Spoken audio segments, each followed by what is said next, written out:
Life is amazing. Noloshu waa cajaa'ib. Qof kastoo agtaada jooga ha iska aaminin.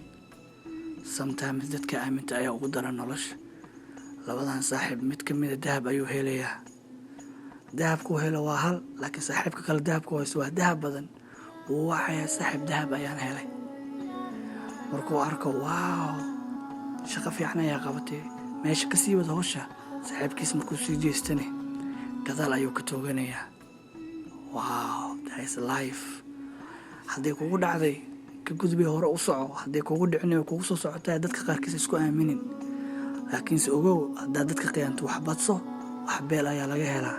Meesha u dambeynaysa aan aragno waa kana. Saaxiibkii waxa qiyaamay maanta gudka asiga ayaa ku dhacay. Kii la qiyaamay asiga the last man standing eh. Sabraasidkiisu wuu helaa. Ogow qiyaanoola meesha ku dambeey doonto. Adigana qof walba saaxiibka ma ahane ha aaminin dadka qaar.